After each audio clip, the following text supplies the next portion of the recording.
patient is thrusting his tongue between his teeth, and that's canting them, and it's causing the open bite. There is never a circumstance in which a patient should have teeth not occluding if we did not have bone. If this patient had a significant skeletal abnormality, we could not correct their crossbite. If there was no bone and they just have the smallest maxilla in the world, it doesn't matter how much expansion we do, we're hitting against the cortical plate. Unless you use TAD-based expansion or you do surgery on that patient, you are not going to be able to expand. But in this situation, we can, because there's bone. That's the key. Well, anytime you're trying to make a movement more predictable, there's a few things you should do. And you're going to see this on the lower molar region too. Number one, create space around the tooth. Friction is our enemy. Whenever there's friction between neighboring teeth, they'll stop tracking and they won't move. So if we can instead create a situation where there is no friction whatsoever, that is going to allow the teeth to slide past each other and they won't stop.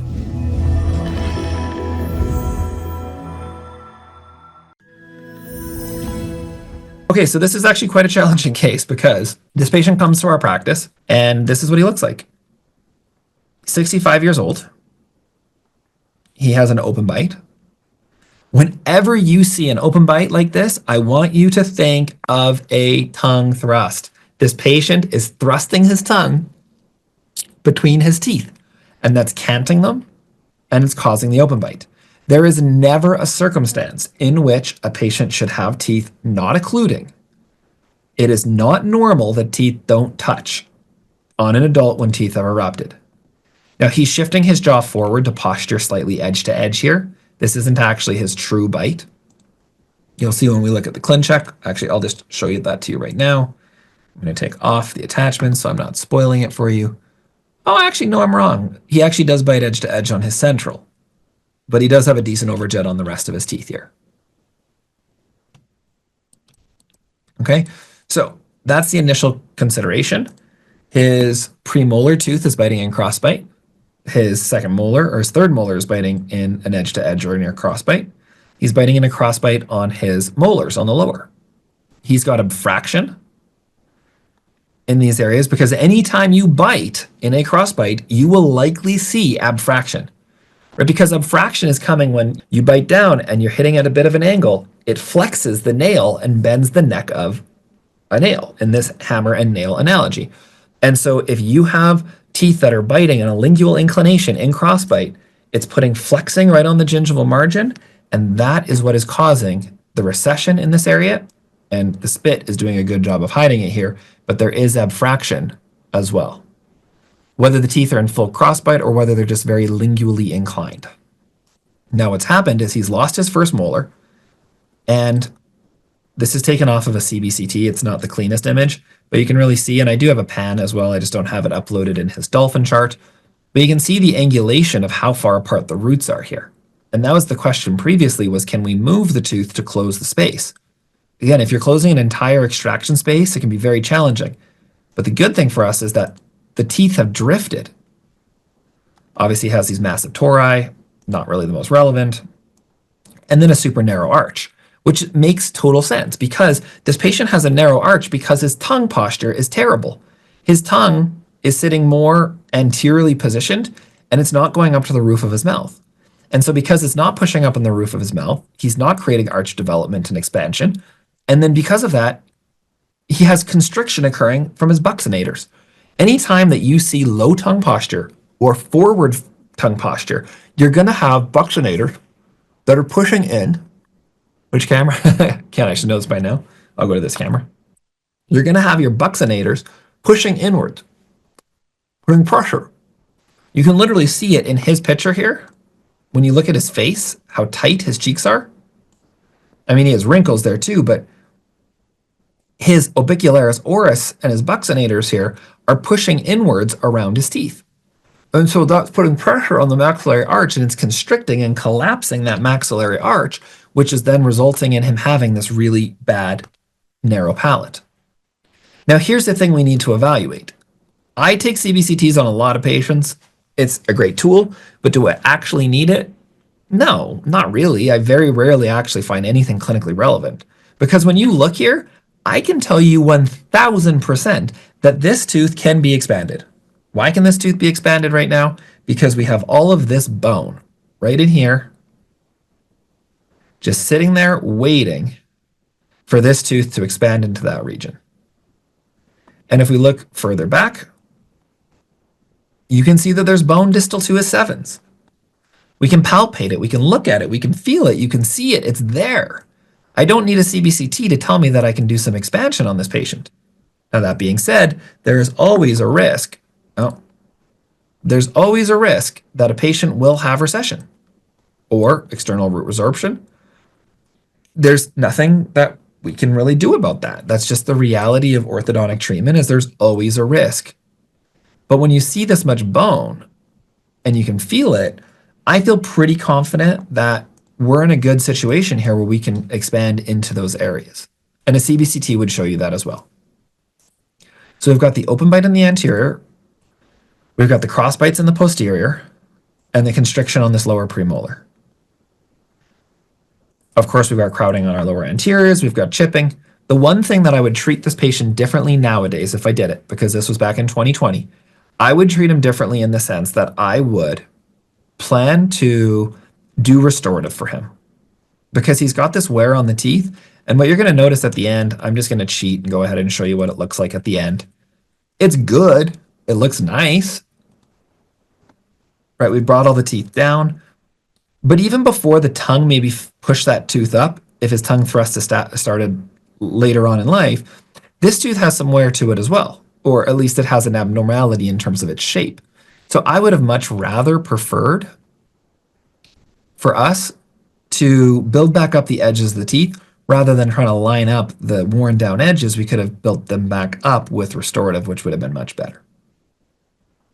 Okay, but I'll give you a little bit of a sneak peek, right? So here's the final position. So can we bring these teeth down? Yes, absolutely. Can we expand them out of crossbite? Yes, absolutely, because we have bone. Ooh, that was an aggressive bone. If we did not have bone, if this patient had a significant skeletal abnormality, we could not correct their crossbite. If there was no bone and they just have the smallest maxilla in the world, it doesn't matter how much expansion we do, we're hitting against the cortical plate. Unless you use TAD-based expansion or you do surgery on that patient, you are not going to be able to expand. But in this situation, we can, because there's bone. That's the key.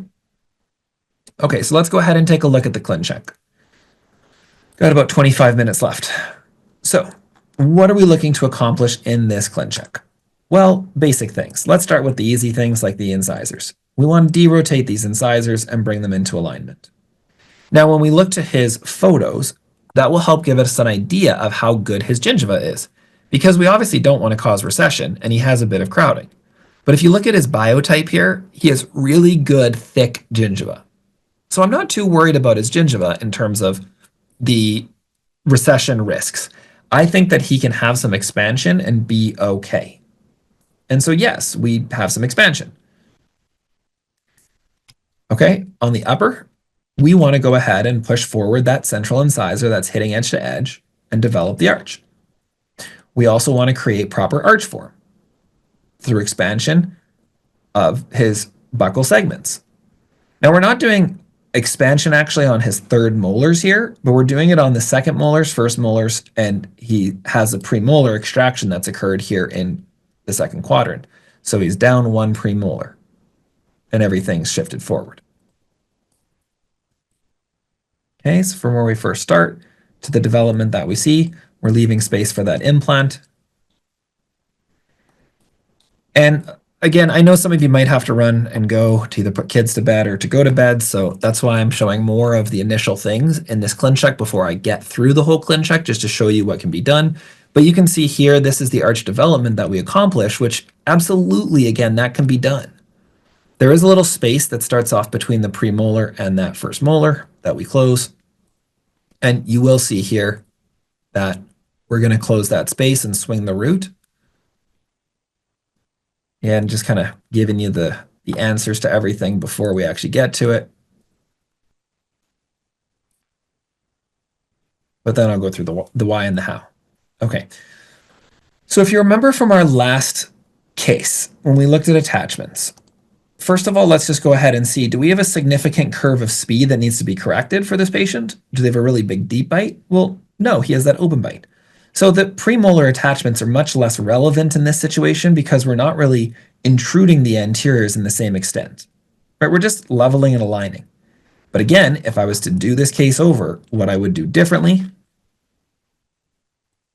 is I would intrude these teeth to line up the gingival margins, if this was something the patient was on board with, to restore back the wear that's happened.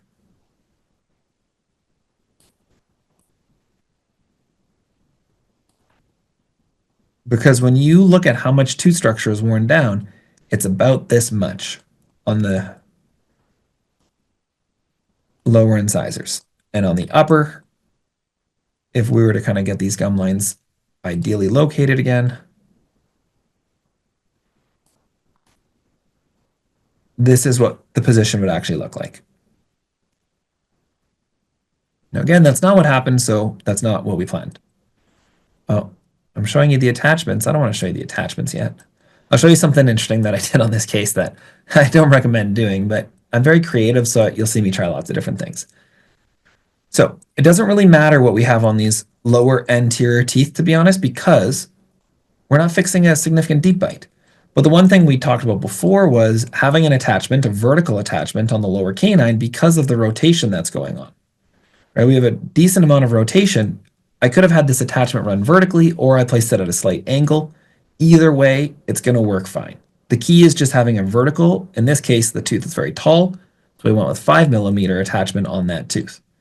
This other canine tooth isn't rotating, so that's why it is left on the optimized attachment, which is a root control attachment. Not that it's really the best for controlling roots, but I left that attachment on. Anterior is pretty straightforward. What I did on the lower premolar here is that whenever I'm uprighting a lower premolar that's lingually inclined, I'll place an attachment on that tooth on the lingual surface to push from the lingual to the buccal. It helps make sure that the tray locks in properly and continues tracking. Now, in this circumstance, we used an ellipsoid attachment that I asked them to make it twice the thickness. So it's a really, really thick attachment.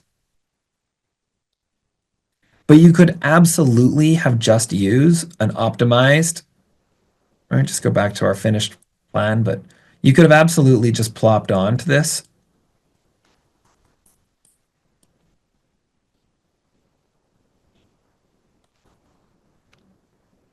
a conventional attachment there. I was just like, where did that tooth come from? And then I realized that's his implant. I was so confused.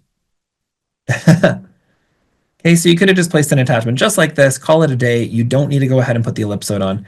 The key with the ellipsoid of why I used it is I was experimenting with ellipsoids on this case to try making them thicker than what you normally do. So you see here, look how thick and wide this guy is. It's like a projection coming off the tooth. And so normally it's only this thick. So that's why you'll see what I was doing with the ellipsoid attachment. So this is 3 ellipsoids stacked on top of one another, just to try that. Okay, so that's that guy. What you're going to notice on the anteriors is, again, I'm actually trying a different protocol, which I don't standardly use nowadays. Christian Fournier out of Montreal is very creative and will do different things where he tries to round the angles of attachments to make them less visible. Let me show you on his plan here. So the idea is that by not having sharp angles to the attachments, they're rounded. The rounded line angles make it so that when the patient's wearing aligners, if something has to be on the buccal surface, that it's not so visible compared to the sharp angles of the standard attachments, which is true. It is a lot more aesthetic. It blends way nicer. And so that's what I was trying to accomplish here with this interesting ellipsoid situation. The ellipsoids aren't big enough by themselves, so I essentially asked for them to double or triple stack the ellipsoid attachments and then place 3 of them. Christian Fournier calls them his sausage. And so he says, I'm creating a sausage here. I think it looks like something else, but the ellipsoid attachments then allow the trace to grip on and to get that movement to occur. Because we know we needed more pure extrusion of this tooth, that's why we went ahead and placed this attachment, because on the buccal and the lingual, is because we know that this is a very challenging movement. The lateral incisor is very small, and we're trying to do pure extrusion right along the long axis of the tooth. So what are the things that I'm going to do to try to make this movement more consistent and more predictable? Well, anytime you're trying to make a movement more predictable, there's a few things you should do. And you're going to see this on the lower molar region too. Number one, create space around the tooth. Friction is our enemy. Whenever there's friction between neighboring teeth, they'll stop tracking and they won't move. So if we can instead create a situation where there is no friction whatsoever, that is going to allow the teeth to slide past each other and they won't stop. But if you have friction between teeth, it's bad news bears. And so the first thing you notice with this ClinCheck is that I've asked the technicians to create space around that tooth before it starts moving. So the first thing that happens is we crack space around the tooth, and then the tooth starts extruding. This is so critically important when doing cases when there's hard movements occurring, like a lateral incisor having significant extrusion while rotation, while root tip. Right? This tooth has 3 orders of movement. It's rotating, it's extruding, and the root is moving to the distal. So we need to make sure that we give it the best chance possible by having plastic gripping interproximal. By not having a contact between the neighboring tooth, the plastic can grip all the way around this tooth. And what I would change in this plan, I do not do this anymore, where we close the space. What I would actually do is I would finish this case looking like this. Because what happens if we get through that first round of treatment and the movement hasn't fully expressed? I think what actually happens here is we don't finish this batch, so that's why there's still the space. But if we need to do more movement, we want there to be space around it like you see here. We want there to be room because then we can go ahead and extrude that tooth more without needing to crack open more space, because the more we want to extrude it, the better the space is. There's our sausages. Right? And you can see that, again, it does look more aesthetic with the line angles of the tooth compared to if we'd plopped down an attachment right smack dab in the middle of the tooth. The sharp line angles is something that our eyes notice because teeth don't have sharp line angles. They have more rounded line angles for the most part, unless you're getting Mexico crowns done.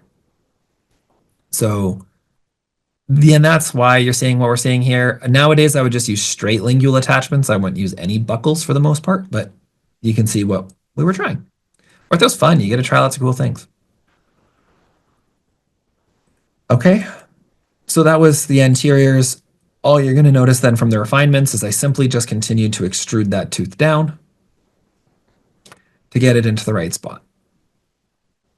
Let's go look at the fun area, the lower molar region, where we have roots that are tapering quite far to the distal, and we need to upright them. Now again, what's crucial, and I saw this question in the comments, was do these attachments have to be placed on the mesial surface?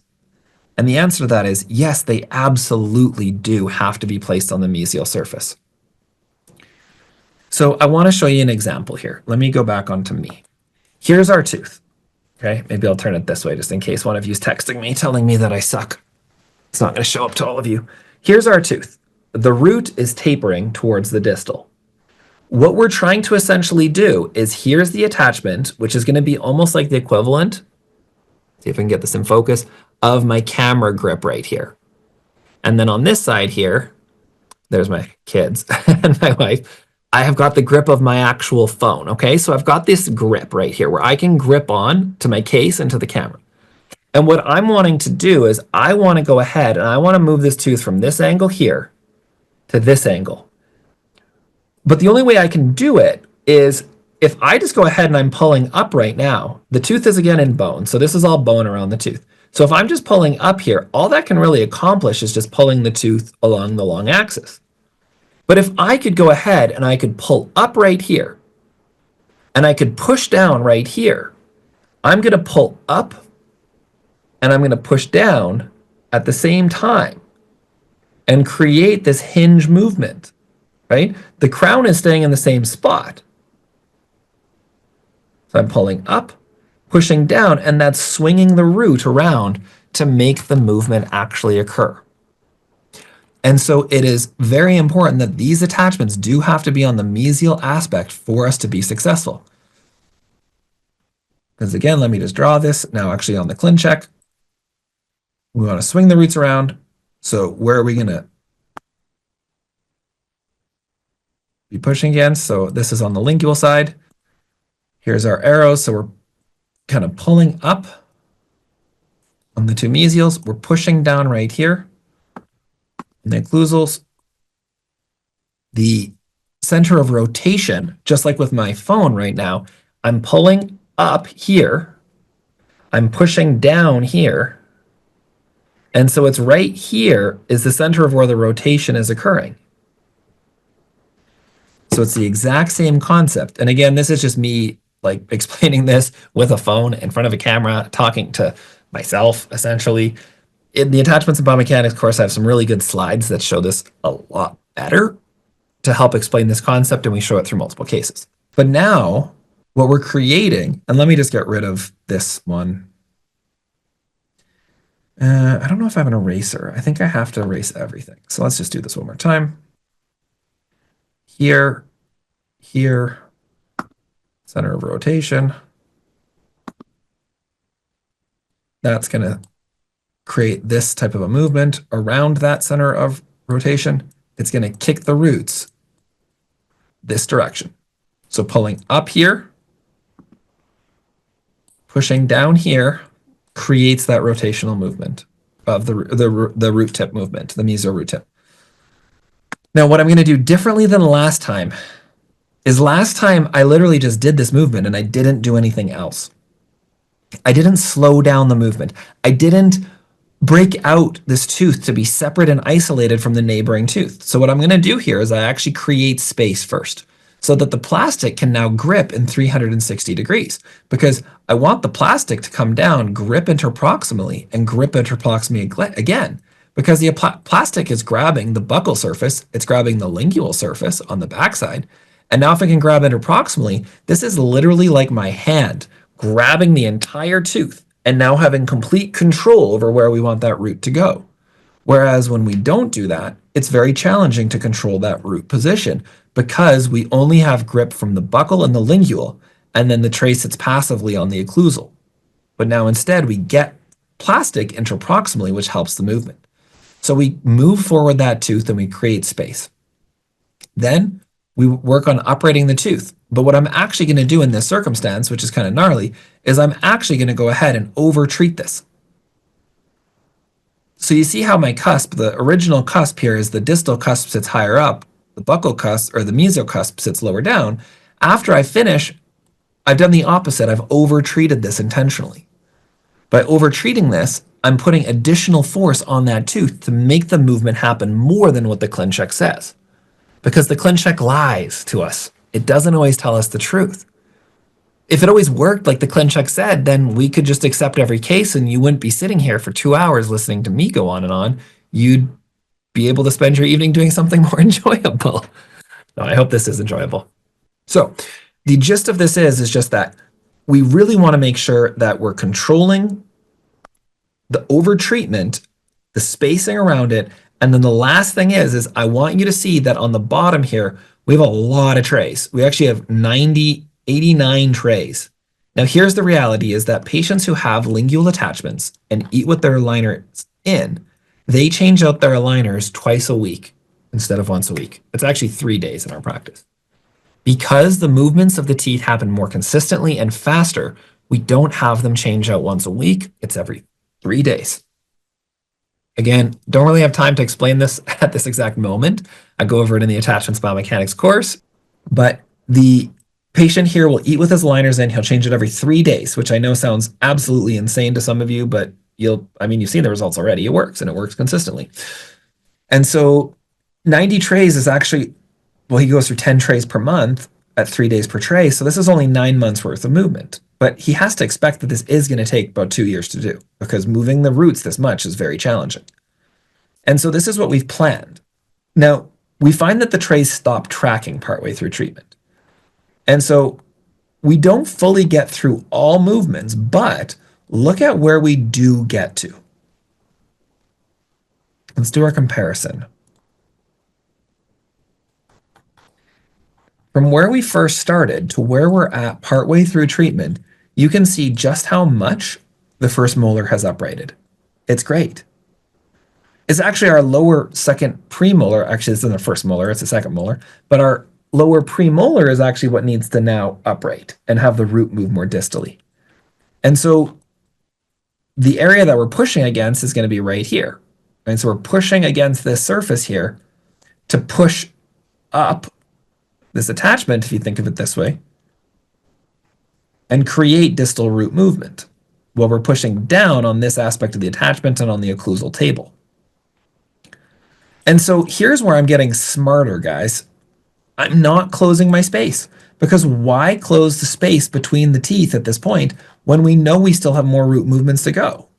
Or you can see the big curve still, the bowing effect that happened whenever you have an extraction, you get this bowing effect. So we need to intrude the second premolar, or sorry, the second molar. We need to extrude this lower first molar. So that's what we plan for. This is where we're at after the end of that batch. We still need more movement because roots lag. So we create space around it. And what I do in this case is, instead of having the tooth extrude, here's the problem. Let me go back to this last plan. So what the tooth is trying to do is it's trying to extrude while the root is moving. Okay, so let me see if I can go this way with it. This way. So how much extrusion is that? Well, we can click on the grid tool and count, although black on black, 1, 2, 2 millimeters-ish. So we're asking this tooth to extrude 2 millimeters while the root moves. But the reality of what sometimes will happen when you ask a tooth to extrude while you're trying to make a movement happen is, this is the tray at tray number 1. Then tray number 2, tray number 3, tray number 4, tray number 5, it's coming off the tooth. It's literally trying to come off and away from the tooth with each additional tray. And so the problem we run into then is that because it's coming off, it's not gripping to help that root movement happen. And that's why in this batch, we don't end up with good root movement, because the tray is literally coming off the tooth and it stops tracking. So instead, the much better move is, if we want to create a root movement, ensure that the plastic is smacking fully down right on that occlusal surface so that it's hitting, it's gripping that tooth, and it's creating the root movement while it's smacking down on the occlusal surface. And by not allowing that tooth to extrude, we keep much better control over how the plastic is engaging with that tooth. I hope that makes sense. I know it's a little bit of a complicated situation. So now we've got better root movements. We've actually even created, which is kind of crazy, when we look at our first molar here, you can actually see that our first molar root is actually tapered to the mesial. And so now all we need to do is just work on extruding that tooth, which is not the hardest movement in isolation, to get us now to the point that this tooth is extruded. And now we simply are just closing our spaces and allowing a little bit of settling to occur with some extrusion here as well, to where we're at, where we have a flat occlusal table. Now, once again, somewhat crazy about this case is that when you actually look at what we start with and where we finish, and I have a final pen, I just don't think it's actually uploaded in this software because we use 2 softwares. But the roots move significantly to the point that, let me actually pull up, I have this one in my attachments and biomechanics course. I want to just go ahead and show you the actual pans there because it's cool. It's very, very cool. I mean, here's the actual slide for you guys. showing how we have the attachments on the buccal and the lingual, how you're kind of grabbing with your fingers.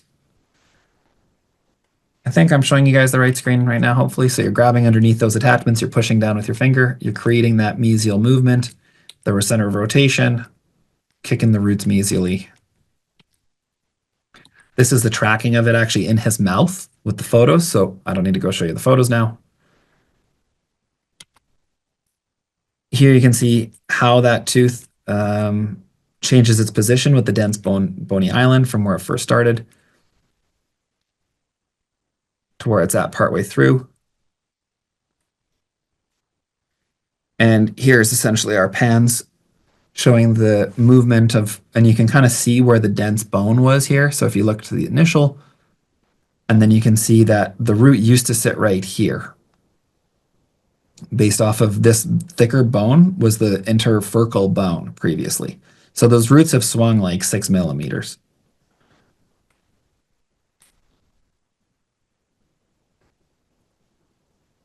So you can see the orange is the amount of movement that's happened from the mesial root. And I did the same thing. I didn't actually show this yet, but I did the same thing on the upper.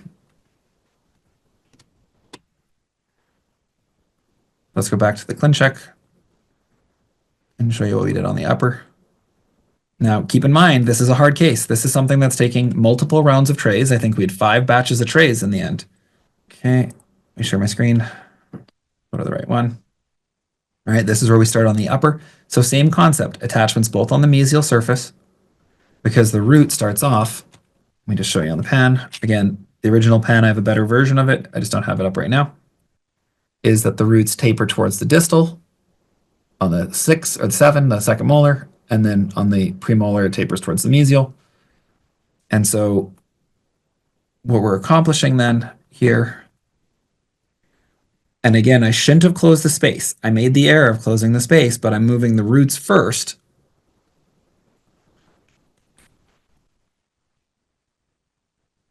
And we're expanding at the same time. I just shouldn't have closed the space fully. So then I would have had better control over that tooth. I'm intentionally intruding the lower molars here and creating this open bite. We will absolutely close it later. As you can see again, by the end of treatment, we've brought these teeth down so that everything's occluding. And if you have a slight open bite, all you have to do is use some elastics and buttons to help bring the teeth into final occlusion. So we can always dial in the occlusion with those final attachments because here's where we are once we brought the teeth all down into full occlusion, utilizing the elastics. Again, I could take 2 hours just for this one case, just going through all the nuances, but this is where he's at when we still need to bring the teeth into full occlusion. So you pop on 3 buttons, easy as can be, it takes 5 minutes. You run a 3/16 4.5 elastic. I know we didn't talk about elastics tonight, but I can absolutely give walkthroughs to anybody who's interested on how to use elastics. He wears these elastics for a couple weeks, bring these teeth into nice occlusion here, and then this is tray number 1 of a batch of 50 aligners that I got him. Why he has these 50 aligners is we're simply just getting him aligners to hold him over while he gets the implant and all the rest of his restorative work complete. That was why we gave him the 50 aligners. But so all we're doing here then at this point is tiny little movements to, like now you cannot get 50 aligners.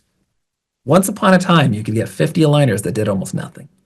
Now you can get 4, or if you know some hacks, you can get up to like 15 or 20. But that's why we were utilizing the 50 aligners in this batch. Why you can see this is just because we're waiting for him to get his final crown, because I think this was a temporary. Just letting the bite settle. Is this patient still class 2? Yes. We were never really trying to correct the class 2 situation. We were always just focused more so on getting him into occlusion so all his teeth are touching. The last thing I'll just point out is we did use some crossbite elastics here for this tooth. So we did run some elastics from his lower second molar to his lower first premolar to the lingual of his upper first premolar. Honestly, I don't think this was a deal breaker if we didn't do it. I think the trays would have done fine doing that just on its own. But essentially the elastics hooking from the buccal of the lowers to the lingual of the uppers does help pull that tooth towards the buccal surface.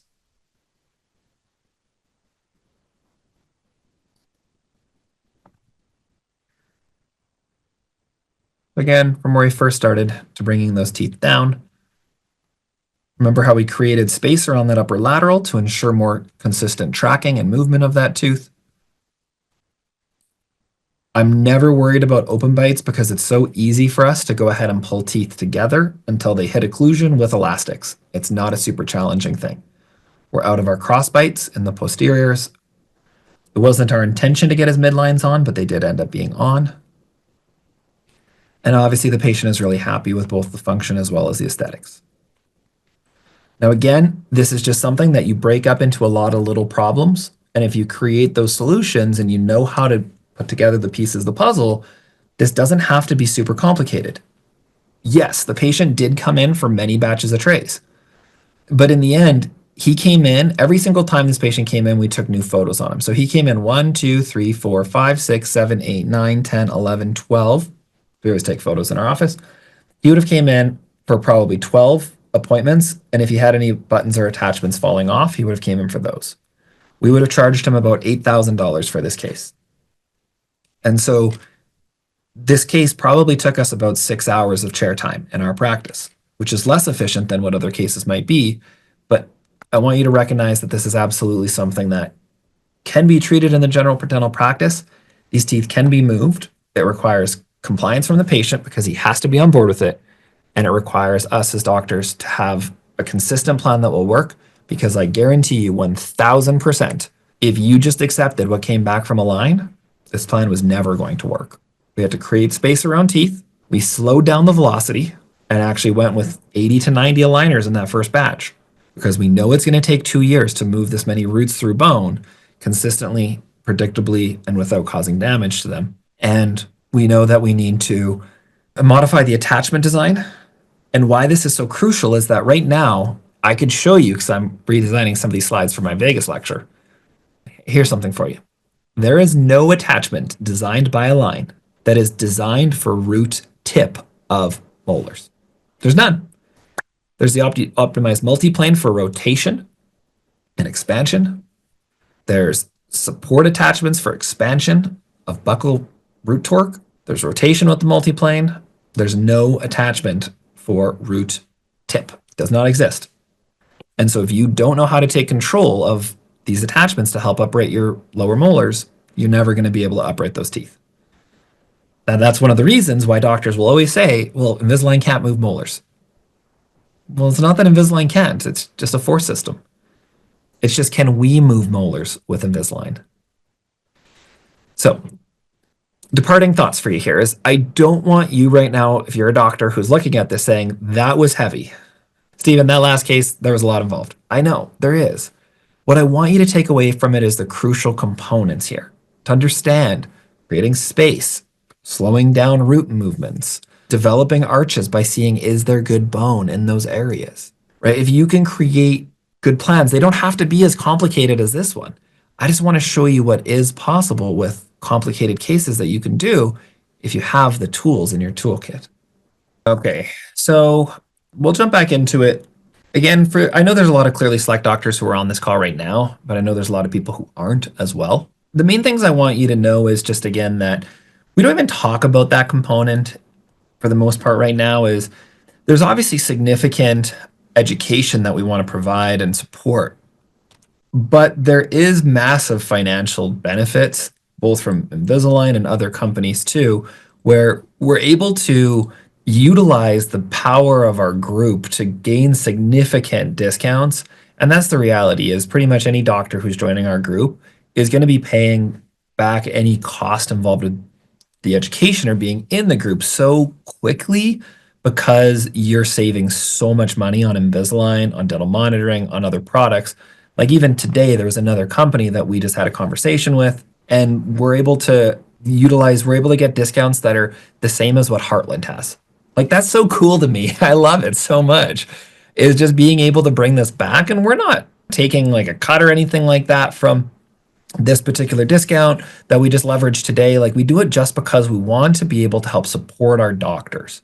Now, if you're an associate That's obviously can be a selling point for any principals that might be involved in the conversation with joining Clearly Select. If you're in a DSO or you're in an organization of some kind where you're getting a discount, it doesn't mean that you can't still be a part of what we're doing on the educational side and on the support side. There's just so much opportunity available. And this is honestly, when I go to sleep at night, I dream of one thing, and that's how do I support general dentists have the tools to do better?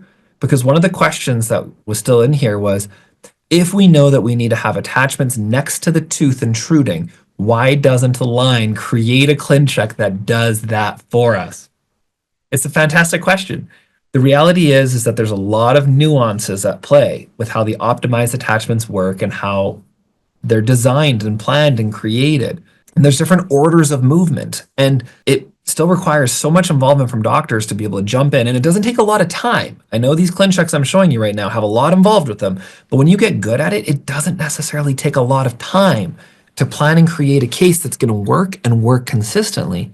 But here's my answer to you is, if every single doctor could go ahead and do Invisalign and it worked every single time, well, then you couldn't go and charge significant dollars and be able to treat all these patients because Smile Direct Club would just do it for us. So the fact that there is work involved to me is not a problem. It's actually a good thing. Now, even if it does get to that point, there's so much more involved than just setting up a ClinCheck when it comes to how we manage our cases. We're essentially a personal trainer, right? That's what we do with our patients, is we're supporting them and working with them. And there really is no reason that the role of personal trainer should exist at all, because everybody can get a gym membership for $20 a month.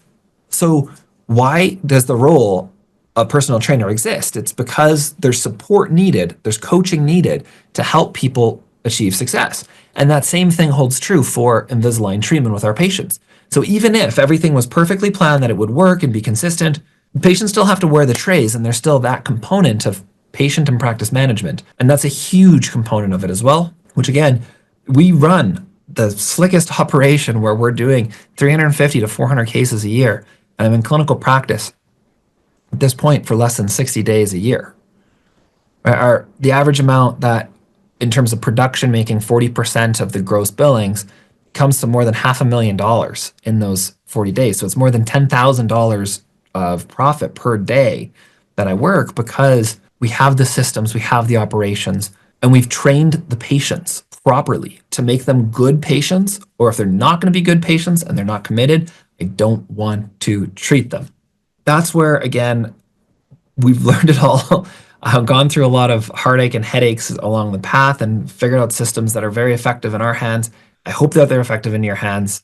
I just ask the opportunity, if this is something that you might have any interest in whatsoever. The reality is this, is if you want it, it's there. You can make $500,000 or $1 million a year easily doing clear aligner therapy.